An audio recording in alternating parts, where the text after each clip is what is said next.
Did you say through this glass door or through the big door? No, through the front door there. Right. Okay, thank you.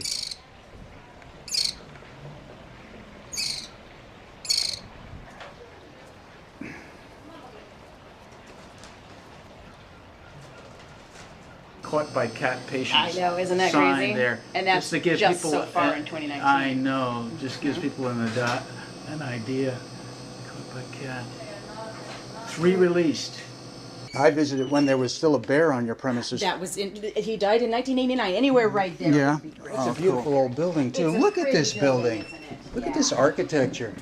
This was the community hall for the St. Paul's Episcopal Church in San Rafael. Oh, wow. And in 1954, the Optimists Club took that building, broke it into pieces, trucked it over here on trucks, and built it here to be a natural history museum. Oh, it's so perfect. It's really cool, isn't it? Yeah. Yeah. Yeah, and it's all, I'm sure it's all redwood. It's, we're a little worried. I mean, we're looking for a new facility because this place is falling down around our ears and is much too small. But it's... Now wasn't there a plan to move up to Ignacio? There Did was. that fall through? Yep, that fell through. Fortunately, Oh, I'm okay. actually really glad. I think it would have been. I think it would have been too big for us ultimately.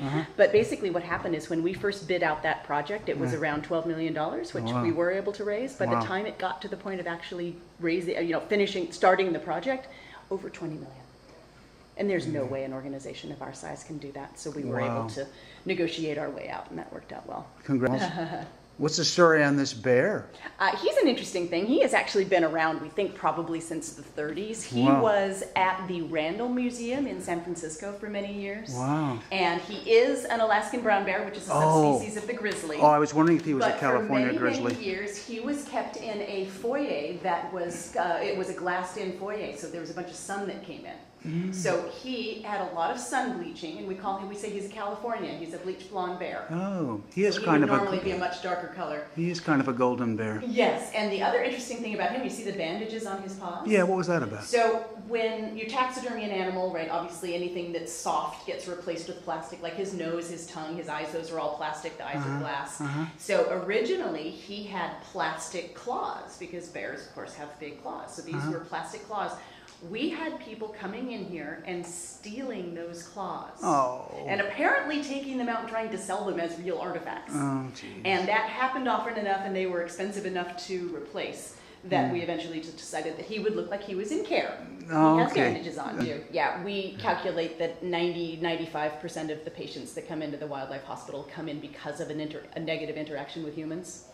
And so, it's one of the main reasons we do what we do, is that we're trying to make up for those ills, make up for those accidents and injuries.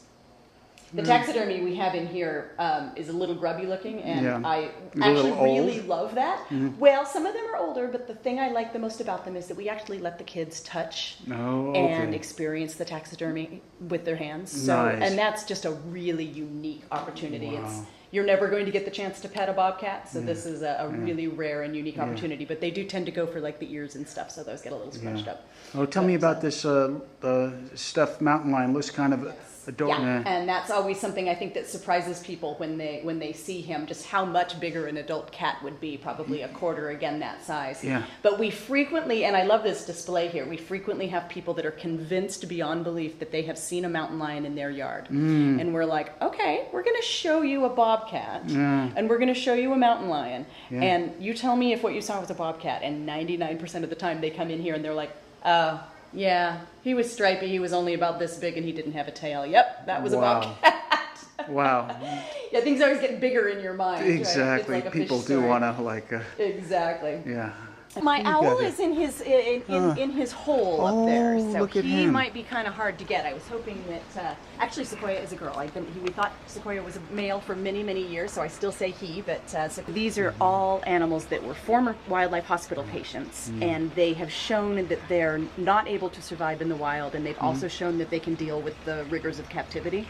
And so we have them here as educational animals, and we have a small number of permits to keep animals like these for educational permit purposes. We call them our wildlife ambassadors, and that's what they really are, as ambassadors for their species.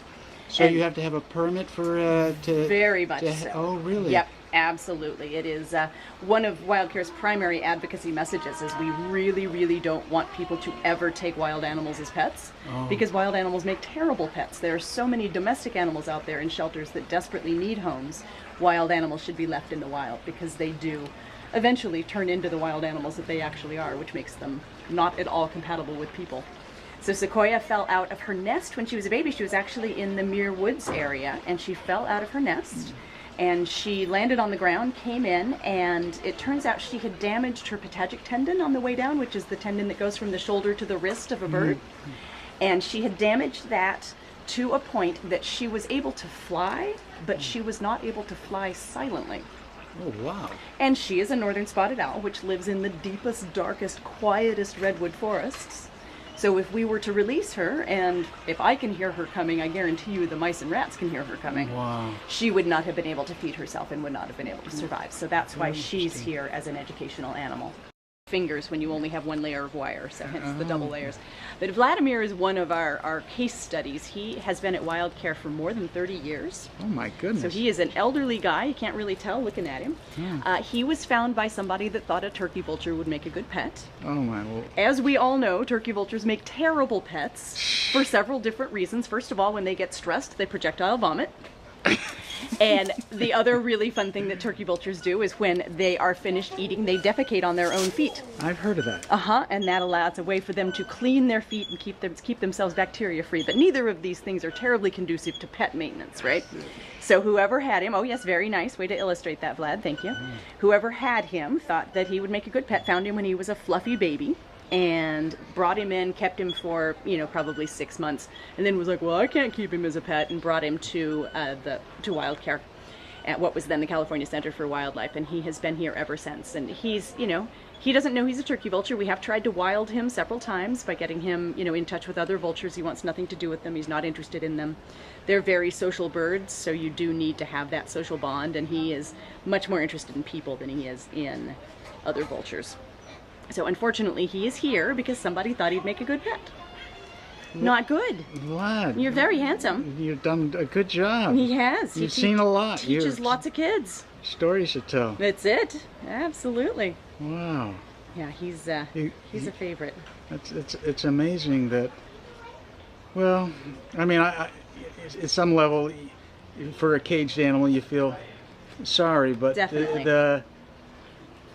Maybe these animals have just sort of found their spot in life and their free food. And it's an interesting thing, like the opossums. I don't worry about the opossums at all. In every way, an opossum, they're like, woohoo, I landed on my feet. I do worry about the birds, and we give them the highest quality life we possibly can in captivity, and they get lots of enrichment, they get lots of stimulation, they get lots of experiences to keep their minds happy and keep their bodies happy. But it's still a sad thing to keep an animal in a cage.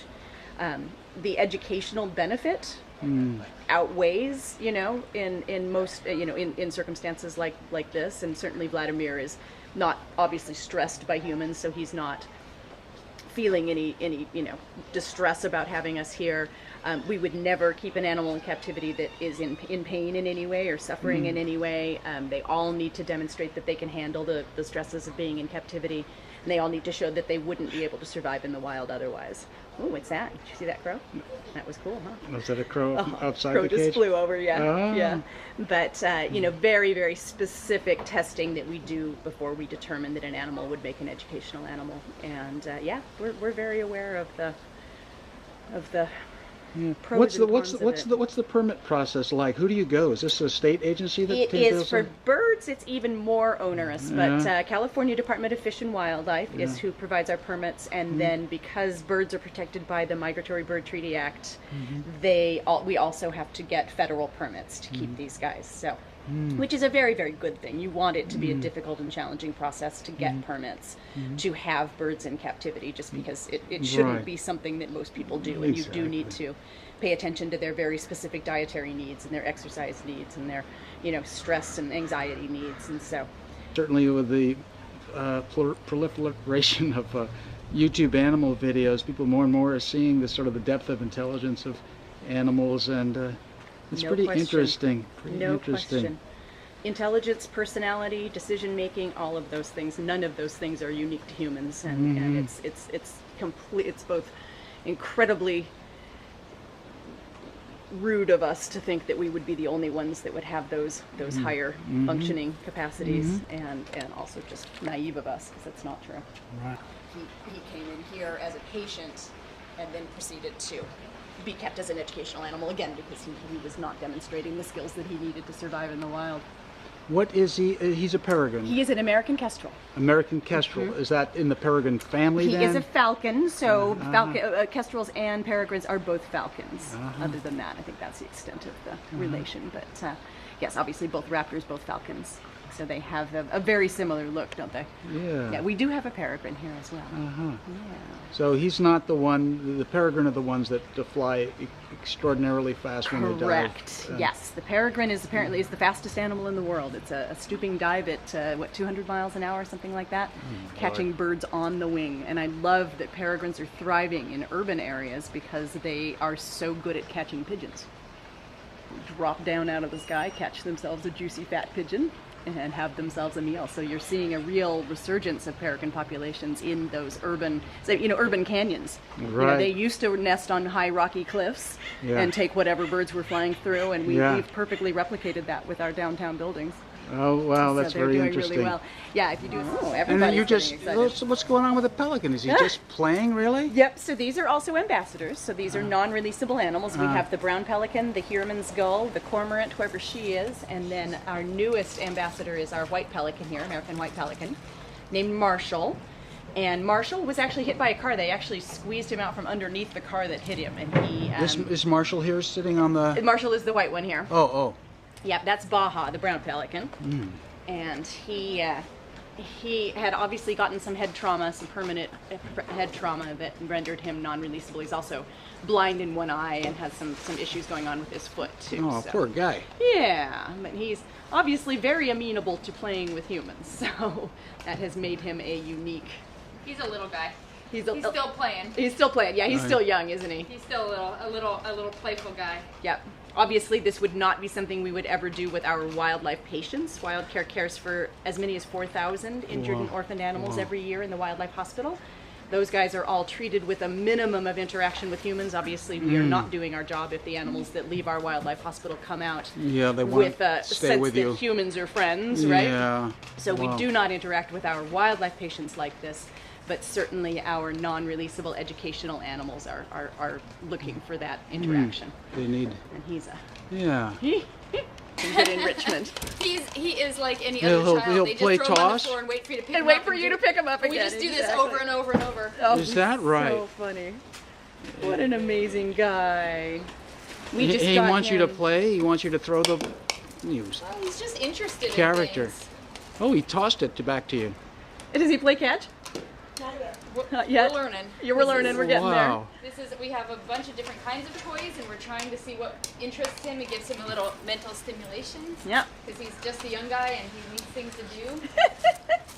Apparently making I you do pick too. things up. Yes, exactly. Apparently I need things to do as well. Yep. Oh, he's so wonderful. He's such a cool guy. Crazy. Yeah. Just amazing. Oh, my.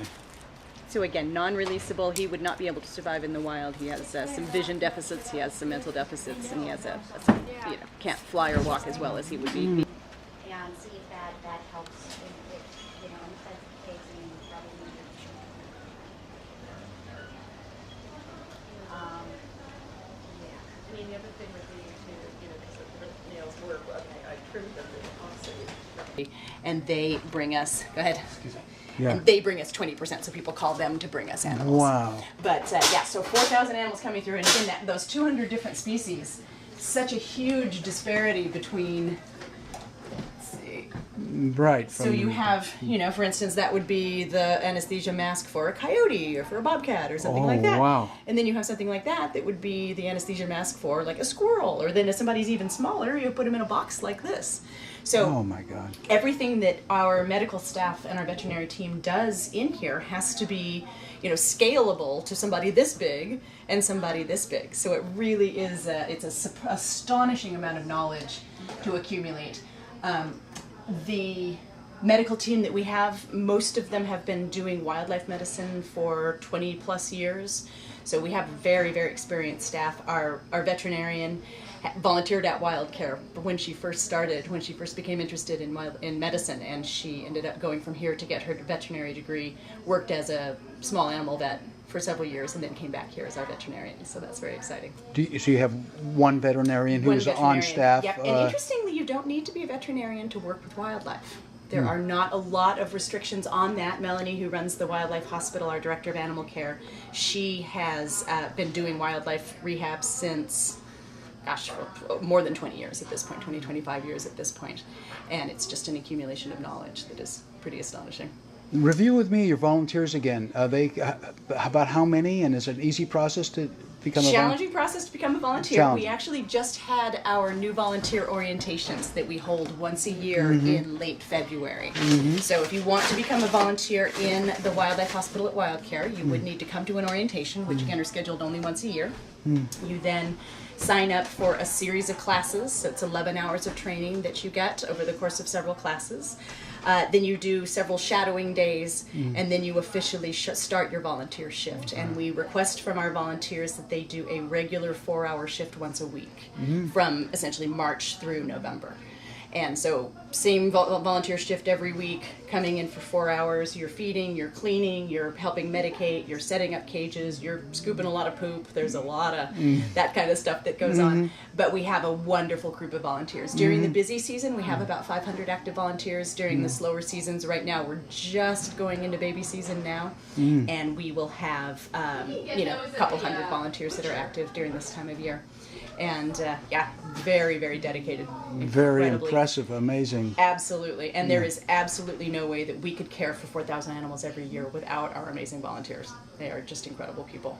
Are other counties and places in California as lucky as we are here in San Rafael to have you guys? Depends on the place. On the place.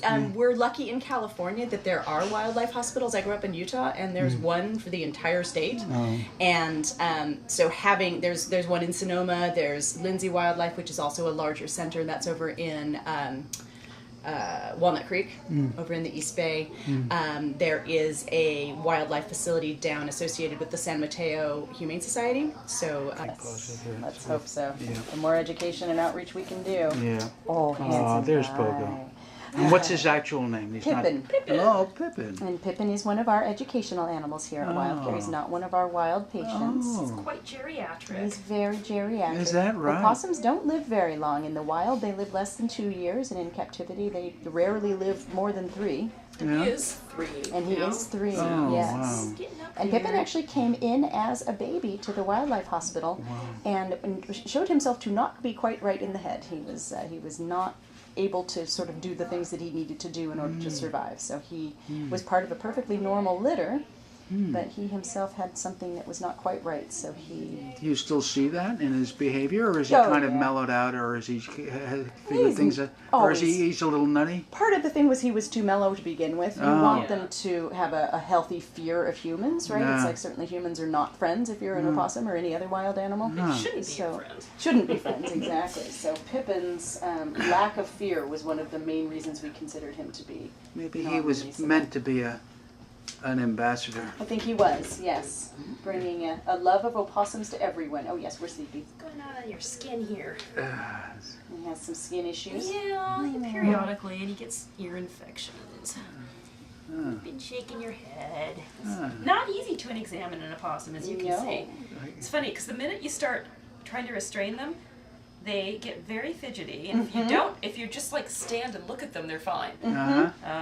But yeah, there's something about being restrained is I understand very that. difficult for an opossum. You need a nail trim too, buddy. And you'll notice that our doctor wears gloves even with an educational animal. Opossums are wild animals even when they are... You can still bite. In captivity, yeah, exactly. One of the many reasons, again, that wild animals do not make good pets. Oh, your feet, buddy. Okay, we're going to have to give you a bath. You can laugh because you don't have to do it. Oh yes, I'm very amused by that. He's actually cute. You can learn to love possums. He's actually cute? Like you didn't think he was going to be? Well, I mean, Yeah, a lot of people don't like opossums. They think they're big rats, but actually they are marsupials. They are related to kangaroos and pademelons and all the wonderful Australian mammals that everyone's so familiar with. And these guys are the only native marsupial to North America. Does that mean they have a pouch? Well, the females do. Absolutely. Oh, yeah. And they carry their babies in the pouch until they're old enough to crawl out, and then they climb onto mom's back, and she carries them around until they fall off naturally, and they're just fascinating animals. Wow. Absolutely amazing animals. And the opossums are wonderful because they are part of nature's cleanup crew. So they eat dead things, they eat fallen fruit, they eat lots of, anything they find on the ground. And they also eat the ticks that they find on their bodies. So they are a very useful neighbor to have because they take care of the ticks in your yard. Oh. Yeah. So Oh, they'll get lots of ticks on them and they eat them off and snarf them down, and it ends up being a real service that they provide. So Yeah, they're coast to coast. I mean, They are. I grew up on the East Coast, so we had them here, and what's that? This is a stealth nail trim. this is pretty funny. It's not easy. Nope. Or maybe it's not that hard either compared to certain other things. I imagine there'll Yes. be He would have been, all a kinds of lot harder challenges. when he was younger. Yep. He's pretty mellow, dude. Yeah. Even if I grab his foot, he's not going to let me do it, so I just have to kind of... That's what's so interesting. It's such a funny Yeah. thing that the learning curve for dealing with the different wild species is so intense, and it's so much fun to watch. So, I mean, I learn something every single day. I've worked at Wildcare for 16 years, and I learn something new about these animals every single day. It's just the best job in the whole world. Wow. Very impressed with a possum of all things to be impressed know. with. They are wonderful. We're opossum fans here. We We don't find that are. at all strange. We are. We just think they're marvelous. They do not hang by their tails. That's a Disney thing that everyone believes, but is not true. But they do use that tail as a prehensile sort of fifth hand. Oh, yeah? And they'll use it to sort of balance themselves and hold on to something gently.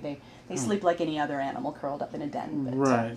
the hanging upside down is a Disney myth. Do you think They have a pretty fair amount of control with it. It's not as controlled as a monkey, like, your Right. spider monkeys and stuff have Right. such an incredibly dexterous Right. tail. And these guys aren't quite as dexterous with it. But I've certainly seen mother opossums carrying a pile of leaves in the tail to bring it back to the den. So Oh, she wow, uses it that that is way. fascinating. And I've seen them when they're climbing, and they'll wrap the end around, so they'll have that fifth point of contact to make them so prevent them from falling. Wow. Of course, they also play dead. You can Oh, tell yeah. that Pippin is an educational animal, so he's not stressed by us. But very often, if he were a wild opossum, he could well go into that state of catatonia. Is it really It's the a most kind of a amazing thing. measurable? It Oh, really is. In What is every it? way. Heart rate drops. Their body temperature drops. They ooze a dead-smelling ooze out of their rear ends. No They kidding. are completely unconscious. The tongue drools out. It's the most astonishing thing, and apparently it's an autonomic thing, right? As far as I know, yeah. That means it's Happens without Up any there. will on their part. It's like a reflex. Maybe a seizure. Yeah, It could be it actually is. related But to it's that. apparently a very effective way. It's a very effective predator prevention, seems like. which always seems weird to me. It's super convincing. It is super convincing, but the thing is the predator was just chasing him. Yeah. Right? So the moment of you have a coyote or a raccoon or Yeah. whoever that's chasing the opossum, and he's been chasing him, and then all of a sudden he's dead. To me, there would be a cognitive moment there where you'd think, he was alive, now he's dead, that means he's fresh, I'll eat him anyway. But apparently, take a quick look at the bird Okay. room here. So this is our songbird room, some of our incredibly dedicated volunteers. This is for cable channel 26. Yeah. And we, each year we treat between 900 and 1,200 baby songbirds in this room. So during the busy season, you will see every flat surface in here is covered with a basket of baby birds. And every one of those baby birds needs to eat every 30 to 45 minutes. Our first baby bird's in April. And you will have every flat surface in here covered with a basket. Wow. And each one of the baby What a birds sight. needs to be fed about every 45 minutes from dawn till dusk. And this is the reason we have so many volunteers, is the bird room is a big work-intensive area. Yeah. So, yeah, Not being that- not here with these people doing Yeah. this work Yeah. is the most heartwarming thing I've ever done. Again, I've been here 16 years. I wouldn't trade it for Okay. anything. All right, here's a note, for instance, here. 270, I don't know what that means, but... That's his patient number. Oh, patient Yeah. number. And he's an alligator lizard. Yes, and apparently he's depressed. He's depressed. generally something like that. So this is our list of patients. During the spring and summer, you'll have every one of these spaces filled up, but it's pretty quiet right now. Yeah. But that alligator lizard, for instance, this is going to be something for the volunteers that are feeding him to know if he's depressed, and it could be because he's ill, it could be because he's injured. If he's having that, it means he's probably not eating. So he's not eating, he may not be warming himself properly, so you're going to pay attention to that when you set up the cage so that he has many warming spots, so he doesn't have to, he can move to many spots. I wonder how you know when an alligator lizard is depressed. He just kind of sits there and looks at you, and he doesn't eat, Right. he doesn't move, I see. It's more he doesn't run, but there's not an obvious injury. Yeah. Would be. Yeah. And so we've got red tail, American kestrel, Virginia opossum. So very quiet right now. It's only a matter of time before we start getting ducklings and all of the songbirds. Wow. We've gotten 6 baby squirrels so far. The first 5 didn't survive. One of the others is doing very well in foster care, but we'll soon have, we treat about 250 ducklings every year. We get, I'm trying to remember how many squirrels we get, a few hundred squirrels every year. How many people provide foster care for you folks? Foster care volunteers are also part of that foster care group. Right. So once you've been a volunteer in the wildlife hospital for a year, you can become a foster care volunteer. I'm on the squirrel team, the skunk team. I haven't really done raccoons. So squirrel and skunk are kind of my main ones, yeah. But very bold. Food preparation area. This would be here. You have some defrosted mice that are. This is probably a raccoon or a skunk meal here. Could be. I bet that's actually the opossum meal. It is one of the ironies of Wildcare that we do treat rats and mice, and then we also feed our animals rats and mice. But that is just one of those things that you get used to when you volunteer and work here. And Cash is afraid of your camera. I think he's usually very social. Really? He'll usually He's so come down. smart. Hey, buddy, come on down. You coming down? No. He's leery of your camera. I think all that's, right. I think that's the... So Cash, of course, is an acorn woodpecker. And he was another animal that someone thought would make a good pet. And if you look at all of the holes in the wood in his enclosure, it gives you an idea of what he did to that person's furniture. Oh, wow. And they quickly realized that, in fact, he was not going to make a good pet. And but similar situation, he didn't have the skills needed to be a wild woodpecker, and he was also very, very accustomed and attuned to humans. I've never seen him like this. He usually comes straight down. Very, very, very camera shy. He is he's a very social little fellow. Come on, Cash. Come on down, bud. Tell the difference between a male and a female acorn woodpecker? No. Okay, so when you're looking at him, now come on, Cash. Well, let's look at here. So if you look at this little guy, this is a male, and you know that because, so this is a male acorn woodpecker, you know that because his coloring goes from the whitish yellow directly to the red. A female acorn woodpecker is going to have whitish yellow, she's going to have a band of black, and then she's going to have red. So you can always tell the girls because they wear headbands. And maybe this helps the guys, knowing which ones are girls from a distance. Maybe that's exactly. Just in case. So you'll I'm see not that sure. line of black right there. They And I'm probably trying to have think woodpecker ways of knowing. One of the you can't really tell. So that's a male. Yeah, you can't really tell on those. Oh. But when you're out and about and you see a flock of acorn woodpeckers, they're also amazing birds because they farm. They farm insects for their young. So they have a granary tree, like they'll have a telephone pole or a tree that's full of holes, and every one of those holes has an acorn in it. And apparently acorns, like 99.9% of them, they're various insects that lay put their eggs into acorns. He just came down. There he is. What do you think, bud? Are you going to be social? So the insects will have their eggs in the acorns, and then the larvae will hatch at the exact same point that our acorn woodpecker friends have their babies.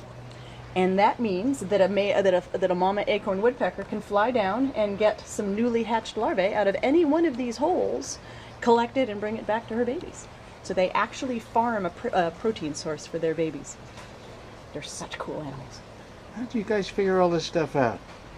People watch, man. There's some incredible science done on wildlife, and then so you have incredible science done, and then you also have huge gaps in knowledge. It's one of the things I love about Wildcare is that the medicine that we're doing is very, very forward thinking, and you're learning something new every day. You have a very good idea of the effects of various pharmaceuticals on cats and dogs and horses because there's a lot of research on that. But you have a finch that needs an antibiotic. Can you use people have a mox for him? I don't know. Let's figure it out. So you can, but it's a very developing science, and on a daily basis they're in the wildlife hospital learning new things, trying new things, doing new things, obviously with a good base of knowledge.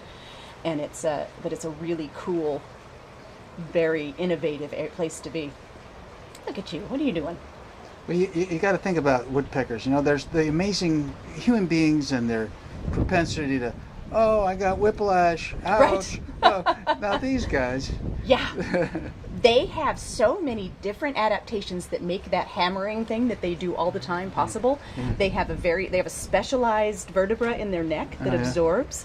They also have they have a groove in their skulls, and they have a very long tongue that wraps around the head. So the tongue wraps around the head and provides shock absorption for them. Yep. Sorry, it's on a it's called a hyoid bone. Outside the Inside the head. Oh. There's it's like, you know how your tongue kind of goes back into your throat? Yeah. Theirs goes back into a groove that goes around the head. So at any given moment, a woodpecker is sitting there with his tongue wrapped around his head. You have to admire that in an animal. I'm sorry, that's amazing. Right. What is this woodpecker's name again? His name is Cache. Cache, Cache, because that's what he does all day, is cache things away. Okay. Yep. He's a cool dude. Amazing. Yes. But again, woodpeckers make terrible pets.